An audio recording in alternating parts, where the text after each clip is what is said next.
Hello student, स्वागत है आप सभी का आपके अपने चैनल में। जैसा कि आप लोगों को पता है, हम आपके लिए बैक टू बैक क्लासेस लेकर के आ रहे हैं और आपके एग्जामिनेशन के लिए जो मोस्ट इंपॉर्टेंट क्वेश्चंस हैं जो आपके सेमेस्टर में पूछे जा सकते हैं फर्स्ट सेमेस्टर में, तो उसको लेकर के हम आ गए हैं बीए फर्स्ट ईयर के प्रथम सेमेस्टर का पॉलिटिकल साइंस राजनीति शास्त्र के मोस्ट इंपॉर्टेंट क्वेश्चंस वो कौन कौन से हैं जो आपके एग्जाम्स में आने वाले हैं। तो वो सारा कुछ हम डिस्कस करने वाले हैं और आज हमारी पहली वीडियो इस पर होने वाली है डे नंबर 1। और आज की वीडियो में हम कवर करने वाले हैं आपके मोस्ट इंपॉर्टेंट 50 क्वेश्चंस। तो चलिए फटाफट से रेडी हो जाइए और जिन्होंने अभी तक चैनल को सब्सक्राइब नहीं किया, चैनल को सब्सक्राइब करके बेल आइकन हिट कर लो और वीडियो को फटाफट से आप लोग लाइक कर दीजिए। तो चलिए टाइम ना वेस्ट करते हुए स्टार्ट करते हैं एंड सभी के पास शेयर करो, अपने फ्रेंड सर्किल में सभी के पास शेयर करो जिससे कि उनकी भी हेल्प हो सके और वो भी अपने एग्जाम में अच्छे से अच्छे मार्क्स ला सकें। तो चलिए स्टार्ट करते हैं।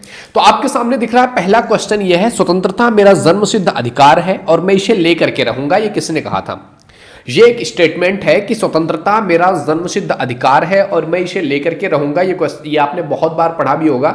ये किसने कहा था? आपके ऑप्शन है बाल गंगाधर तिलक, बिपिन चंद्र पाल, सुरेंद्र बनर्जी, लाला लाजपत राय। इन चारों में से आपका राइट आंसर क्या हो जाएगा? पहले नंबर क्वेश्चन के लिए फटाफट से सभी के आंसर आने चाहिए। I am waiting for your answer. जल्दी से कमेंट करके बताओ कि क्या हो जाएगा इस क्वेश्चन के लिए आपका राइट आंसर।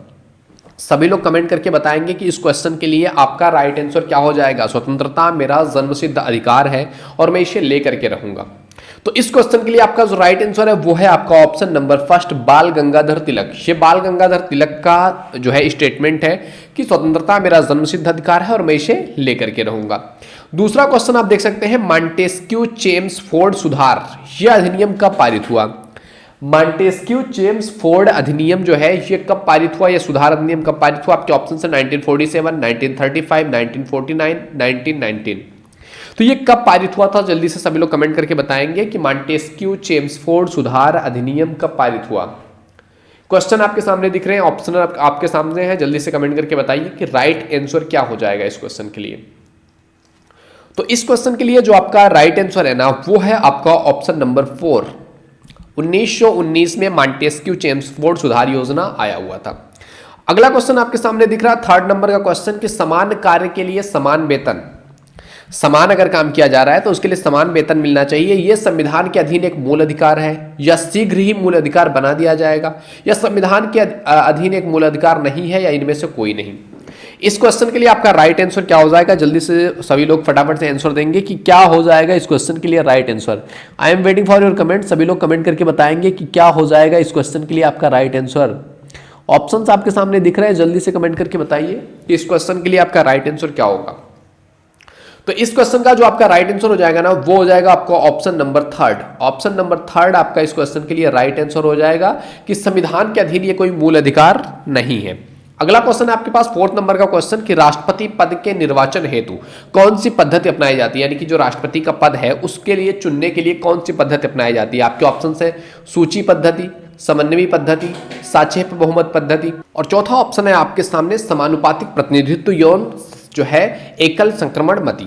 तो इन चारों में से आपका राइट आंसर क्या हो जाएगा फोर्थ नंबर क्वेश्चन के लिए? सभी लोग फटाफट से आंसर करेंगे कि क्या हो जाएगा आपका फोर्थ नंबर क्वेश्चन के लिए राइट आंसर। तो फोर्थ नंबर क्वेश्चन का जो आपका राइट आंसर हो जाएगा ना वो हो जाएगा आपका ऑप्शन नंबर 4। ऑप्शन नंबर 4 इस क्वेश्चन के लिए आपका राइट आंसर है। अगला क्वेश्चन है आपके पास फिफ्थ नंबर का क्वेश्चन कि राज्य की कार्यपालिका शक्ति निहित होती है। जो राज्य होता है, एक राज्य की कार्यपालिका शक्ति किसमें निहित होती है? राज्यपाल में, मुख्यमंत्री में, मंत्रिपरिषद में या फिर आपके राष्ट्रपति में। तो इन चारों में से फिफ्थ नंबर क्वेश्चन के लिए आपका राइट आंसर क्या हो जाएगा? सभी लोग कमेंट करके बताएंगे फिफ्थ नंबर क्वेश्चन के लिए आपका राइट आंसर क्या होगा। राज्य की कार्यपालिका शक्ति निहित होती है किसमें? सभी के कमेंट्स आने चाहिए दोस्त। I am waiting for your comments.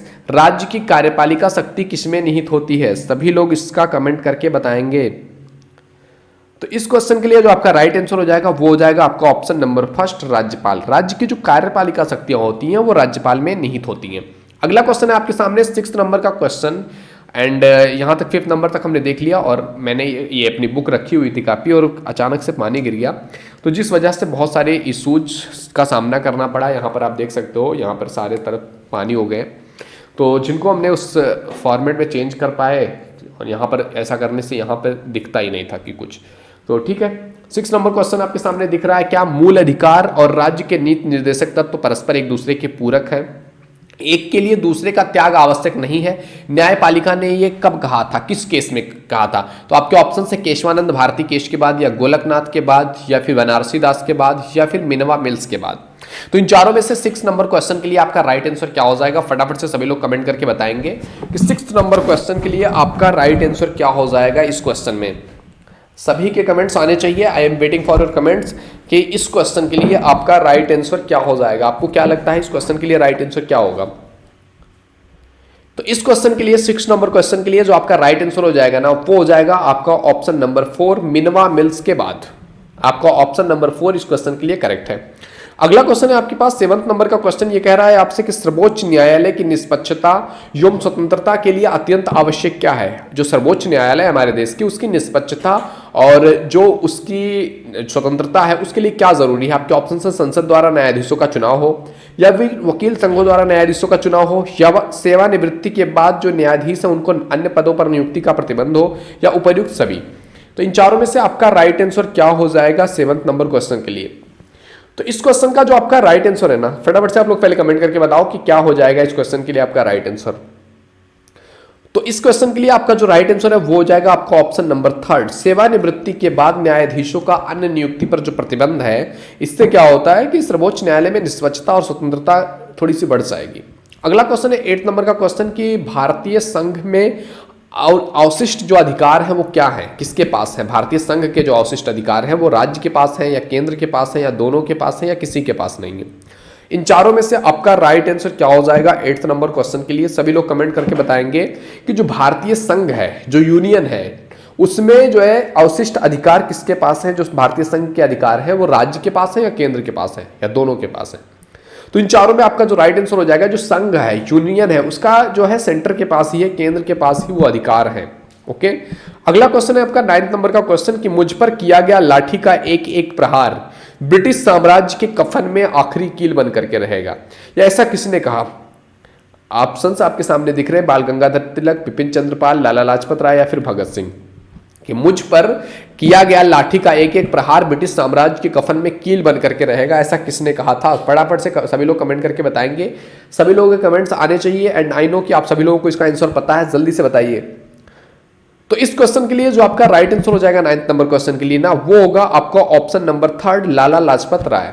Option number 3 आपका राइट आंसर हो जाएगा क्या, लाला लाजपत राय। क्योंकि लाला लाजपत राय को लाठियों से पीट पीट करके इनकी हत्या किया गया था, तो उस पर इन्होंने ये चीज कहा हुआ था। तो ऑप्शन नंबर 3 आपका करेक्ट हो जाएगा 9 नंबर क्वेश्चन के लिए। अब आइए बढ़ते हैं अगले क्वेश्चन की तरफ। अगला क्वेश्चन है आपके पास 10 नंबर का क्वेश्चन। ये क्या कह रहा है आपसे कि केंद्र में द्वैध शासन की स्थापना किस नियम द्वारा किया गया। केंद्र में जो द्वैध शासन का सिस्टम है वो किस नियम के द्वारा किया गया। आपके ऑप्शन है 1900 के अधिनियम के द्वारा, 1892 के अधिनियम के द्वारा, 1919 के अधिनियम के द्वारा, या फिर 1935 के अधिनियम के द्वारा। तो किस अधिनियम के द्वारा केंद्र में द्वैध शासन की स्थापना किया गया।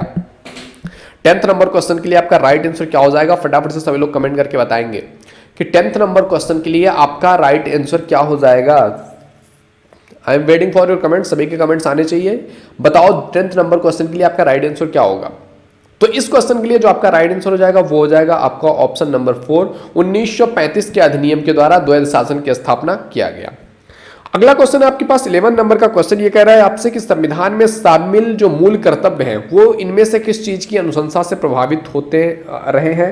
वो क्या है, चंद्रमणि समिति से, नेहरू समिति से, बलवंत राय मेहता समिति से, या स्वर्ण सिंह समिति से।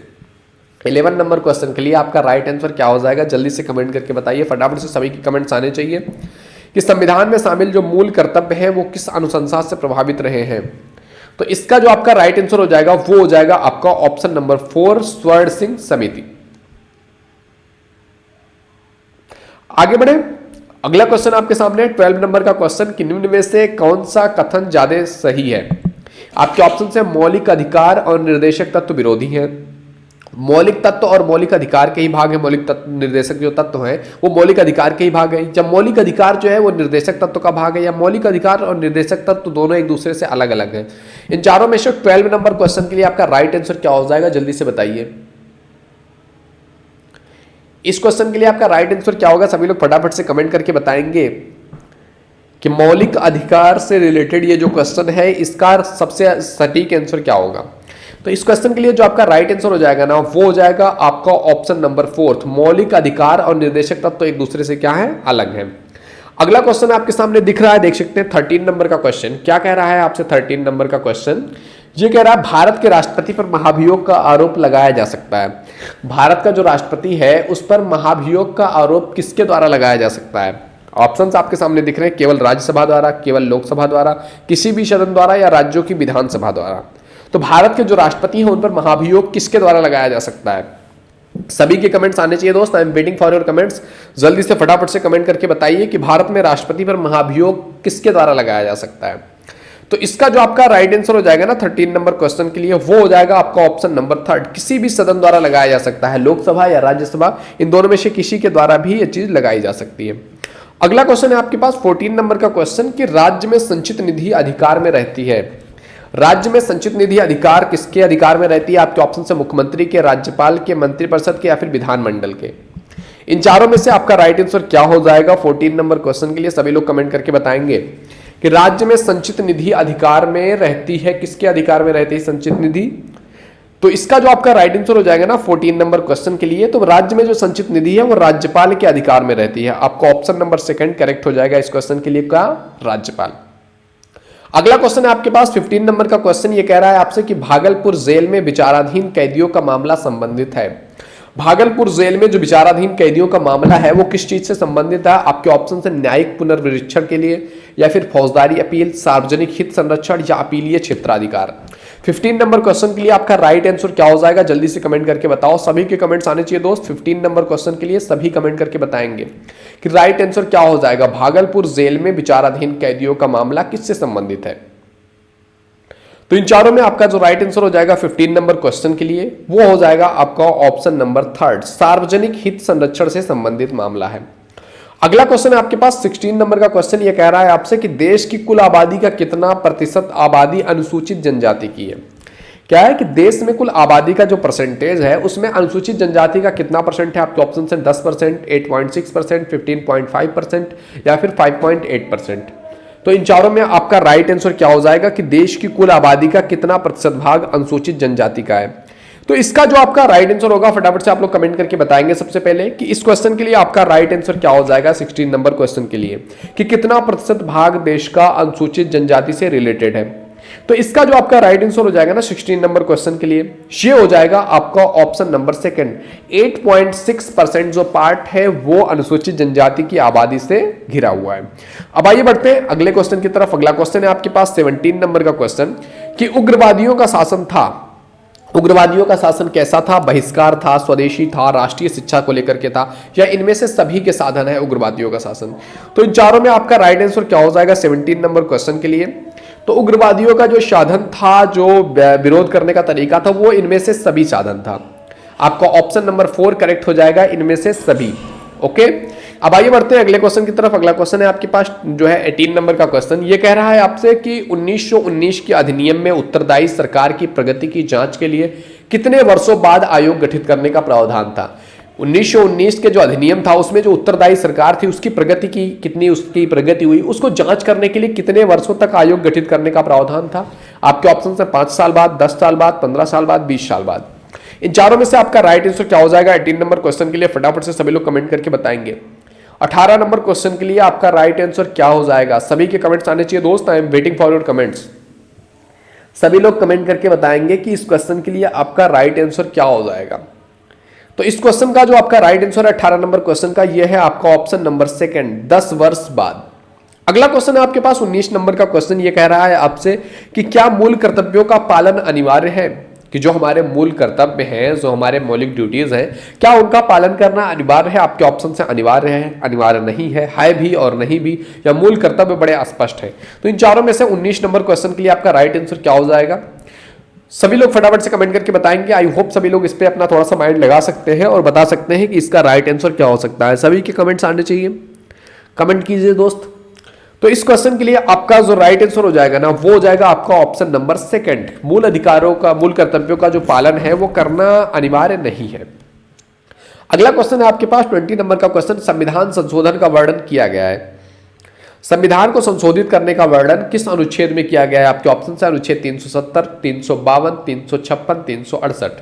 किस अनुच्छेद में संविधान संशोधन के बारे में बात किया गया है? 20 नंबर क्वेश्चन के लिए क्या होगा आपका राइट आंसर? फटाफट से कमेंट करके बताएंगे। सभी के कमेंट्स आने चाहिए दोस्त, I am waiting for your comments. सभी के कमेंट्स आने चाहिए। 20 नंबर क्वेश्चन का आपका राइट आंसर क्या हो जाएगा? तो 20 नंबर क्वेश्चन का जो आपका राइट आंसर हो जाएगा ना, वो हो जाएगा आपका ऑप्शन नंबर 4, अनुच्छेद 368। अनुच्छेद 368 में संविधान संशोधन का वर्णन किया गया है। अब बढ़ते हैं अगले क्वेश्चन की तरफ। अगला क्वेश्चन है आपके पास 21 नंबर का क्वेश्चन कि राष्ट्रपति के निर्वाचन में भाग लेते हैं। जब राष्ट्रपति को चुना जाता है, राष्ट्रपति का निर्वाचन किया जाता है, तो उसमें कौन कौन भाग लेता है? आपके ऑप्शन है संसद के दोनों सदनों के सदस्य, या फिर केवल लोकसभा के सदस्य, या राज्य की विधानसभा के सदस्य, या संसद और विधानसभा दोनों के सदस्य। मतलब संसद के दोनों सदन और विधानसभा। तो इसका राइट आंसर क्या हो जाएगा? सभी लोग फटाफट से कमेंट करके बताएंगे कि 21 नंबर क्वेश्चन के लिए राष्ट्रपति के निर्वाचन में कौन भाग लेता है। जल्दी से कमेंट करके बताइए 21 नंबर क्वेश्चन के लिए। तो 21 नंबर क्वेश्चन का जो आपका राइट आंसर हो जाएगा ना, तो राष्ट्रपति का जब निर्वाचन होता है तो लोकसभा भी भाग लेती है, राज्यसभा भी भाग लेती है, और देश के जितने भी राज्यों की सरकारें हैं, विधानसभाएं हैं, वहां से भी लोग भाग लेते हैं। तो संसद और विधानसभा दोनों से भाग लिया जाता है। आपका ऑप्शन नंबर 4 करेक्ट हो जाएगा 21 नंबर क्वेश्चन के लिए। अब बढ़ते हैं अगले क्वेश्चन की तरफ। 22 नंबर का क्वेश्चन ये क्या कह रहा है आपसे कि राज्य विधानमंडल द्वारा पारित विधेयक के बारे में राज्यपाल की शक्तियों के संबंध में कौन सा सही नहीं है? आपके ऑप्शन है कि वो विधेयक को अपनी सहमति प्रदान कर सकता है, सेकंड है वो विधेयक को राष्ट्रपति के विचारार्थ सुरक्षित कर सकता है, या फिर वो विधेयक को रोक करके रख सकता है, या विधेयक पर अपनी सहमति के अतिरिक्त कोई विकल्प नहीं है उसके पास। तो इन चारों में से आपका राइट आंसर क्या हो जाएगा 22 नंबर क्वेश्चन के लिए? सभी लोग कमेंट करके बताएंगे। 22 नंबर क्वेश्चन के लिए आपका राइट आंसर क्या हो जाएगा? कमेंट करके बताओ सभी लोग फटाफट से। तो इस क्वेश्चन के लिए आपका जो राइट आंसर हो जाएगा ना 22 नंबर क्वेश्चन के लिए, ये हो जाएगा आपका ऑप्शन नंबर 3 कि वह विधेयक को रोक करके अपने पास रख सकता है। ये जो है राज्यपाल के संबंध में सही नहीं है। ओके, अगला क्वेश्चन है आपके पास 23 नंबर का क्वेश्चन कि सर्वोच्च न्यायालय द्वारा अपने पूर्व जो निर्णय है उनको बदला गया था। जो हमारे देश की सर्वोच्च न्यायालय है उसके द्वारा भी अपने जो निर्णय थे उनको बदला गया था। कब बदला गया था? आपके ऑप्शन से बैंक राष्ट्रीयकरण मामले में, या शंकरी प्रसाद व सज्जन सिंह मामले में, या गोलकनाथ मामले में, या गोपालन बनाम मद्रास सरकार मामले में। किस मामले में जो है सुप्रीम कोर्ट ने अपने पहले दिए गए निर्णय को चेंज किया था? आपका ऑप्शन क्या हो जाएगा करेक्ट इन चारों में से? जल्दी से कमेंट करके बताइए 23 नंबर क्वेश्चन का आपका राइट आंसर क्या हो जाएगा। तो देखो, सर्वोच्च न्यायालय द्वारा अपने जो पूर्व निर्णय है उनको बदला गया था गोलकनाथ मामले में। आपका ऑप्शन नंबर 3 करेक्ट आंसर हो जाएगा। गोलकनाथ जो मामला था इसमें सुप्रीम कोर्ट ने पहले अलग फैसला दिया था, फिर अपने फैसले को बदला भी था। अगला क्वेश्चन है आपके पास 24 नंबर का क्वेश्चन। ये कह रहा है आपसे कि भारत में केंद्र अधिक शक्तिशाली दिखाई देता है, परंतु वास्तव में राज्यों की शक्तियां भी कम नहीं है, ऐसा किसने कहा था? आपके ऑप्शन है केशी हुएर ने, या फिर मारिस जोन्स ने, या पाल एलएलबी ने, या फिर अशोक चंद्र ने। ये किसने कहा था कि भारत में केंद्र की शक्ति तो ज्यादा दिखाई देती है लेकिन राज्यों के पास भी अपनी शक्तियां कुछ कम नहीं है? तो ऐसा किसने कहा था? जल्दी से फटाफट से कमेंट करके बताएंगे 24 नंबर क्वेश्चन के लिए क्या होगा राइट आंसर। तो इस क्वेश्चन के लिए आपका जो राइट आंसर हो जाएगा वो हो जाएगा आपका ऑप्शन नंबर 3 पाल एपेलवी। इन्होंने बताया था कि भारत में केंद्र के पास शक्तियां तो है लेकिन राज्यों के पास भी शक्तियां कम नहीं है। अब बढ़ते हैं अगले क्वेश्चन की तरफ। अगला क्वेश्चन है आपके पास 25 नंबर का क्वेश्चन। ये कह रहा है आपसे कि भारत सेवक समाज के संस्थापक थे। भारत सेवक समाज के संस्थापक कौन थे? आपके ऑप्शन से दादा भाई नेरोजी, जो है गोपाल कृष्ण गोखले, एनी बेसेंट, या फिर सुरेंद्र नाथ बनर्जी। इन चारों में से राइट आंसर क्या हो जाएगा? भारत सेवक संघ के संस्थापक कौन थे? जल्दी से कमेंट करके बताइए। सभी लोगों को कमेंट्स आने चाहिए। I am waiting for your comments कि भारत में जो भारत सेवक संघ था, भारत सेवक समाज था, उसके संस्थापक कौन थे? तो इसका जो आपका राइट आंसर हो जाएगा वो हो जाएगा आपका ऑप्शन नंबर 2। ऑप्शन नंबर 2 आपका राइट आंसर हो जाएगा क्या? गोपाल कृष्ण गोखले। अगला क्वेश्चन है आपके पास 26 नंबर का क्वेश्चन। ये कह रहा है अगस्त 1917 की घोषणा में वादा किया गया। अगस्त 1917 में जो घोषणा किया गया उसमें क्या वादा किया गया था? तो उसमें वादा किया गया था, आपके ऑप्शंस है 20 साल बाद पूर्ण स्वतंत्र हो जाएगा हमारा देश, 10 साल बाद पूर्ण स्वतंत्रता, या अतिशीघ्र पूर्ण स्वतंत्रता, या क्रमिक चरणों में स्वशासन का। किस चीज के बारे में सांत्वना दिया गया था या किस चीज के बारे में वादा किया गया था? सभी लोग कमेंट करके बताएंगे। सभी के कमेंट्स आने चाहिए। I am waiting for your comments. 26 number question के लिए आपका राइट आंसर क्या हो जाएगा? तो इसका जो आपका राइट आंसर हो जाएगा ना 26 नंबर क्वेश्चन का, वो हो जाएगा आपका ऑप्शन नंबर 4। क्रमिक चरणों में स्वशासन का वादा किया गया था कि धीरे धीरे करके हम अपने शासन को कंट्रोल कर लेंगे। अगला क्वेश्चन है आपके पास 27 नंबर का क्वेश्चन। ये कह रहा है आपसे कि मूल अधिकारों का लक्षण नहीं है। मूल अधिकारों का लक्षण क्या नहीं है? आपके ऑप्शंस हैं कि मूल अधिकार सीमित है, या मूल अधिकार असीमित है, या मूल अधिकारों की रक्षा की व्यवस्था, या प्राकृतिक अधिकारों के लिए स्थान। इन चारों में से मूल अधिकारों का लक्षण नहीं है। 27 नंबर का राइट आंसर क्या हो जाएगा? तो इसका जो आपका राइट आंसर होगा ना, फटाफट से आप लोग पहले कमेंट करके बताओ, फिर मैं इसका आंसर बता रहा हूं। 27 नंबर क्वेश्चन के लिए आपका राइट आंसर क्या हो जाएगा कि मूल अधिकारों का लक्षण क्या नहीं है इनमें से? तो इसका जो आपका राइट आंसर हो जाएगा वो हो जाएगा आपका ऑप्शन नंबर सेकंड कि मूल अधिकार असीमित नहीं है, ये लक्षण नहीं है। अगला क्वेश्चन है 28 नंबर का क्वेश्चन। 28 नंबर का क्वेश्चन क्या कह रहा है आपसे कि संसद मौलिक अधिकारों में कोई परिवर्तन नहीं कर सकती है।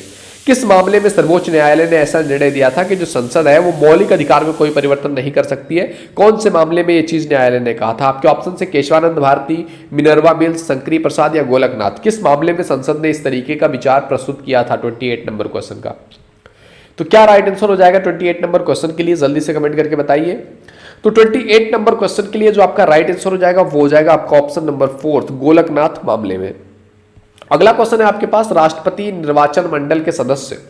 राष्ट्रपति निर्वाचन मंडल के सदस्य जो है वो संसद के दोनों सदनों के निर्वाचित सदस्य होते हैं, या संसद के दोनों सदनों और विधानसभाओं के सदस्य होते हैं, या राज्यसभा के सदस्य होते हैं, या लोकसभा के सदस्य होते हैं। इन चारों में आपका राइट आंसर क्या हो जाएगा? राष्ट्रपति निर्वाचन होता है, उस मंडल में कौन कौन से सदस्य आते हैं? तो इस पर ऑलरेडी एक क्वेश्चन हो चुका है। आई होप अगर आपको चीजें याद होगी तो आप इसका आंसर दे सकते हो कि राष्ट्रपति निर्वाचन में कौन भाग लेता है? संसद के भी दोनों सदनों के लोग भाग लेते हैं और विधानसभाओं के, यानी कि आपका ऑप्शन नंबर सेकंड करेक्ट हो जाएगा इस क्वेश्चन के लिए, 29 नंबर क्वेश्चन के लिए।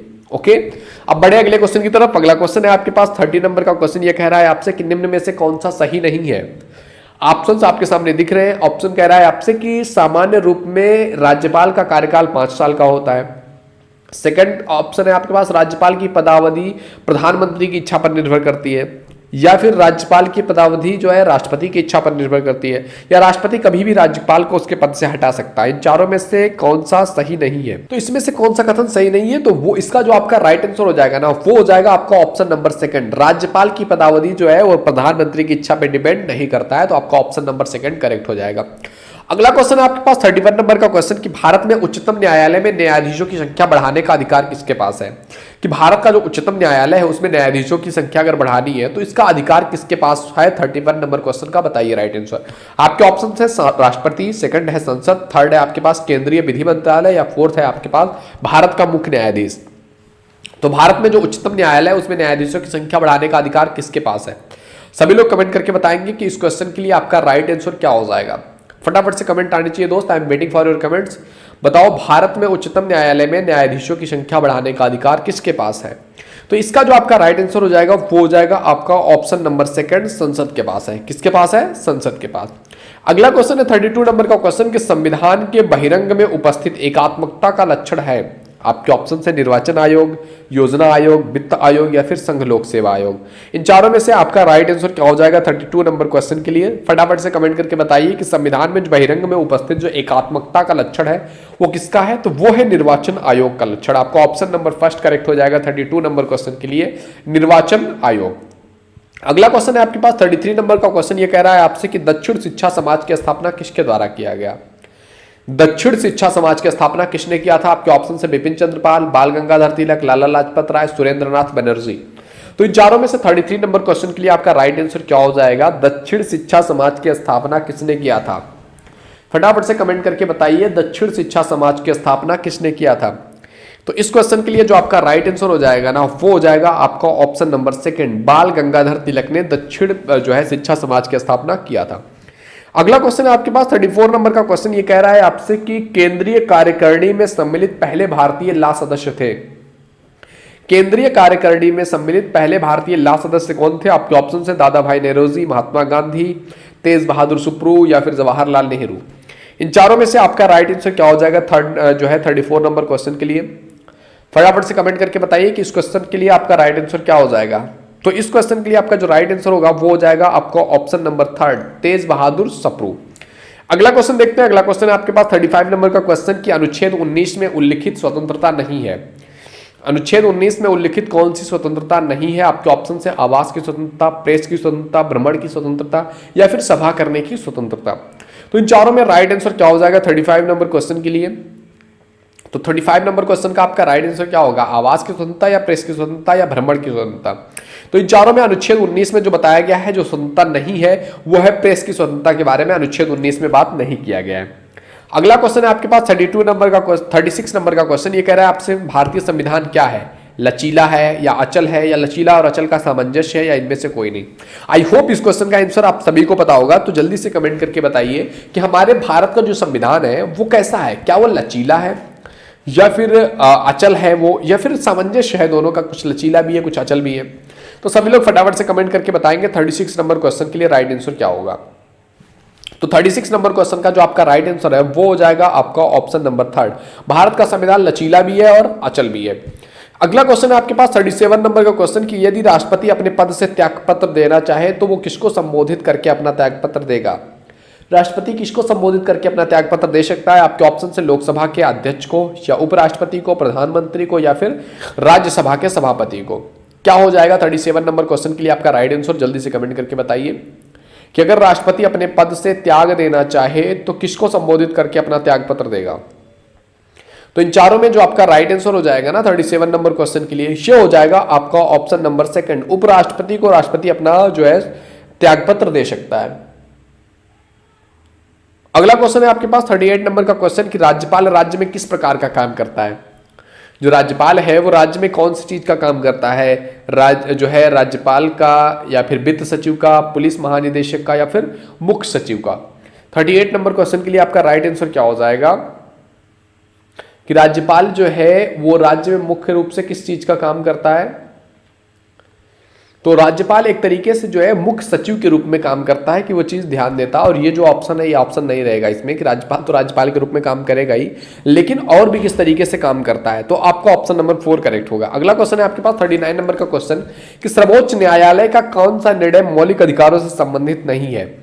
सर्वोच्च न्यायालय का वो कौन सा निर्णय है जो मौलिक अधिकार से संबंधित नहीं है। आपके ऑप्शन है गोलकनाथ बनाम पंजाब राज्य, रमेश थापर बनाम मद्रास राज्य, राष्ट्रपति निर्वाचन संबंधित मामला 1974 का, या फिर गोवालन वाला बनाम जो है मद्रास राज्य। तो इन चारों में आपका राइट आंसर क्या हो जाएगा 39 नंबर क्वेश्चन के लिए। तो इसका जो आपका राइट आंसर हो जाएगा ना वो हो जाएगा आपका ऑप्शन नंबर 1, गोलकनाथ बनाम पंजाब राज्य। गोलकनाथ का जो मामला था बहुत इंपॉर्टेंट है, आप लोग इस पर अच्छे तरीके से पकड़ जरूर बना लीजिएगा क्योंकि इससे बहुत सारे क्वेश्चन आते हैं। अगला क्वेश्चन है आपके पास 40 नंबर का क्वेश्चन। ये कह रहा है आपसे संघात्मक ढांचे के लिए अपरिहार्य लक्षण है। संघात्मक ढांचे के लिए अपरिहार्य लक्षण क्या है? संविधान की सर्वोच्चता, स्वतंत्र सर्वोच्च न्यायालय, या फिर शक्तियों का विभाजन, या उपर्युक्त सभी। इन चारों में से राइट आंसर क्या हो जाएगा? तो इन चारों में से 40 नंबर क्वेश्चन के लिए जो आपका राइट आंसर होगा, फटाफट से आप लोग सबसे पहले कमेंट करके बताओ कि क्या हो जाएगा इस क्वेश्चन के लिए आंसर। संघात्मक ढांचे को अगर अच्छे तरीके से चलाना है तो उसके लिए कौन सा लक्षण होना चाहिए। तो इसमें जो आपका राइट आंसर होगा ना वो हो जाएगा आपका ऑप्शन नंबर डी, उपर्युक्त सभी होना चाहिए। तो 40 नंबर क्वेश्चन के लिए आपका ऑप्शन नंबर 4 करेक्ट हो जाएगा। अब आइए बढ़ते हैं अगले क्वेश्चन की तरफ। अगला क्वेश्चन है आपके पास 41 नंबर का क्वेश्चन कि भारत में उग्र राष्ट्रीयता के उदय का कारण क्या था।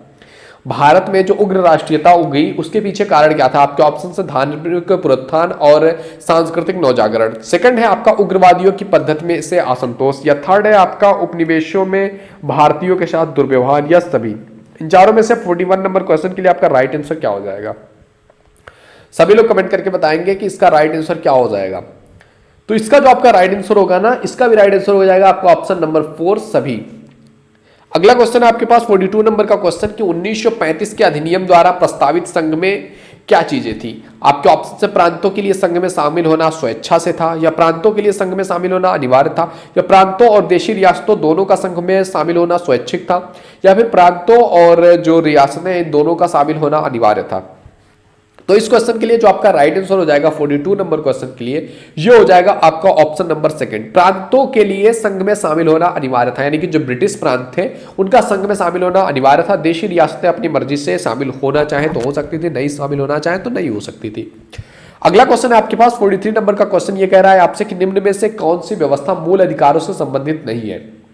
इनमें से कौन सी व्यवस्था जो है वो मूल अधिकार से संबंधित नहीं है। आपके ऑप्शन से मूल अधिकार न्याय योग्य है, सेकंड है मूल अधिकार साधारणता अनुलंघनीय है, थर्ड है आपके पास मूल अधिकार अधिकांशतः सकारात्मक रूप के हैं, एंड फोर्थ है आपका मूल अधिकार को संविधान में स्थान दिया गया है। इन चारों में से राइट आंसर क्या हो जाएगा कि मूल अधिकार से संबंधित कौन सी व्यवस्था नहीं है। फटाफट से कमेंट करके बताएंगे 43 नंबर क्वेश्चन के लिए आपका राइट आंसर क्या हो जाएगा। सभी के कमेंट्स आने चाहिए दोस्त, I am waiting for your comments. तो इसका जो आपका राइट आंसर हो जाएगा ना वो हो जाएगा आपका option number third. Option number third आपका राइट आंसर हो जाएगा। मूल अधिकार अधिकांशतः सकारात्मक स्वरूप के हैं। अगला क्वेश्चन है आपके पास, संविधान की कौन सी विशेषता मूल ढांचे का निर्माण नहीं है? संविधान की जो विशेषता कौन सी है जो मूल ढांचे का आधार नहीं है? आपके ऑप्शन है भारत की अखंडता, एकता, शक्तियों का विभाजन, संविधान की सर्वोच्चता, संविधान में नागरिक संबंधी प्रावधान। तो इनमें से मतलब मूल जो मेन ढांचा है उसके रूप में नहीं संविधान में लिखा गया है, तो वो है संविधान की सर्वोच्चता। आपका ऑप्शन नंबर थर्ड करेक्ट हो जाएगा 44 नंबर क्वेश्चन के लिए, संविधान की सर्वोच्चता। अगला क्वेश्चन है आपके पास 45 नंबर का क्वेश्चन कि निम्न में से किसकी कार्यशैली प्रधानमंत्री व्यवस्था वाली थी? इनमें से किसकी जो कार्यशैली थी वो प्रधानमंत्री व्यवस्था वाली थी? आपके ऑप्शन से मोरारजी देसाई, राजीव गांधी, चरण सिंह, चंद्रशेखर। तो इनमें से आपका राइट आंसर क्या हो जाएगा 45 नंबर क्वेश्चन के लिए? फटाफट से कमेंट करके सभी लोग बताएंगे कि राइट आंसर क्या होगा इस क्वेश्चन के लिए। तो इस क्वेश्चन के लिए जो आपका राइट आंसर हो जाएगा ना वो हो जाएगा आपको option number second, Rajiv Gandhi. अगला क्वेश्चन है आपके पास 46 नंबर का क्वेश्चन कि राज्य मंत्रिमंडल की बैठक में उपस्थित रहता है। राज्य मंत्रिमंडल की जो बैठक होती है उसमें उपस्थित कौन रहता है?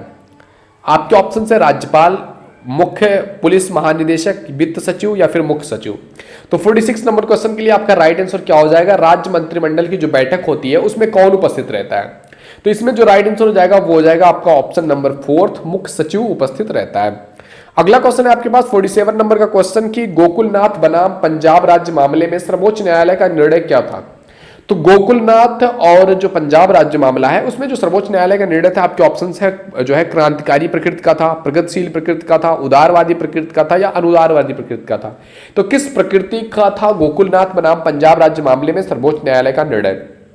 कमेंट करके बताइए दोस्त, आप लोग भी बताइए कि क्या हो जाएगा इस क्वेश्चन के लिए आपका राइट आंसर। तो इस क्वेश्चन के लिए जो आपका राइट आंसर है ना वो हो जाएगा आपका ऑप्शन नंबर फोर्थ, अनुदारवादी प्रकृति का था। अगला क्वेश्चन है आपके पास 48 नंबर का क्वेश्चन कि समवर्ती सूची में कितने विषय हैं? आपके ऑप्शन है 97, 47, 45, 66। तो इन चारों में से आपका राइट आंसर क्या हो जाएगा 48 नंबर क्वेश्चन के लिए कि समवर्ती सूची जो बनाई गई है, समवर्ती मतलब जिसमें राज्य के भी पावर मतलब काम आते हैं, विषय आते हैं और केंद्र के भी विषय आते हैं, मतलब दोनों के विषय आते हैं। तो राइट आंसर क्या हो जाएगा 48 नंबर क्वेश्चन के लिए? सभी लोग कमेंट करके बताएंगे 48 नंबर क्वेश्चन के लिए राइट आंसर क्या हो जाएगा। तो इस क्वेश्चन के लिए जो आपका राइट आंसर हो जाएगा ना वो हो जाएगा आपका ऑप्शन नंबर सेकंड, 47 सब्जेक्ट्स हैं। अगला क्वेश्चन है आपके पास 49 नंबर का क्वेश्चन कि क्रांतिकारी आंदोलन की तात्कालिक असफलता का कारण क्या था? क्रांतिकारी जो आंदोलन था उसकी तात्कालिक असफलता का कारण क्या था? आपके ऑप्शन से केंद्रीय संगठन का अभाव, ब्रिटिश सरकार की कठोर दमन नीति या उच्च मध्यम वर्ग की सहानुभूति का अभाव या सभी। तो इन चारों में से आपका राइट आंसर क्या हो जाएगा 49 नंबर क्वेश्चन के लिए? जल्दी से कमेंट करके बताएंगे, सभी के कमेंट्स आने चाहिए दोस्त। I am waiting for your comments कि क्रांतिकारी आंदोलन की तात्कालिक असफलता का कारण क्या था। तो इन चारों में आपका जो राइट आंसर हो जाएगा ना 49 नंबर क्वेश्चन के लिए वो हो जाएगा आपका ऑप्शन नंबर फोर्थ, सभी। अगला क्वेश्चन है आपके पास भारत में हाई कमिश्नर पद का किस अधिनियम द्वारा सृजित किया गया? भारत में जो हाई कमिश्नर का पद है वो कौन से अधिनियम के द्वारा बनाया गया? आपके ऑप्शन है 1909 का अधिनियम, 1892 का अधिनियम, 1919 का अधिनियम या 1935 का अधिनियम। किस अधिनियम के द्वारा भारत में हाई कमिश्नर का पद बनाया गया? इसमें आपका ऑप्शंस आपके सामने दिख रहे हैं चारों, कमेंट करके बताइए कि क्या हो जाएगा राइट आंसर। तो इस क्वेश्चन के लिए जो आपका राइट आंसर होगा ना वो हो जाएगा आपका ऑप्शन नंबर सेकंड, 1892 के अधिनियम के द्वारा भारत में हाई कमिश्नर के पद की स्थापना किया गया। तो ये थे दोस्त हमारे टॉप 50 क्वेश्चंस जो कि हमने आज डिस्कस किया। अब इसके आगे के जो क्वेश्चंस हैं वो हम डिस्कस करने वाले हैं अगले वीडियो में। तो अगर आपको वीडियो पसंद आए तो लाइक जरूर कीजिए, अपने दोस्तों के पास सभी के पास शेयर कीजिए जिससे कि और भी लोगों की हेल्प हो सके और हम और भी लोगों तक रीच आउट कर सके। ओके मेरे दोस्त, तो मिलते हैं आपसे अगले वीडियो में, तब तक के लिए जय हिंद, जय Bharat, thank you, bye bye.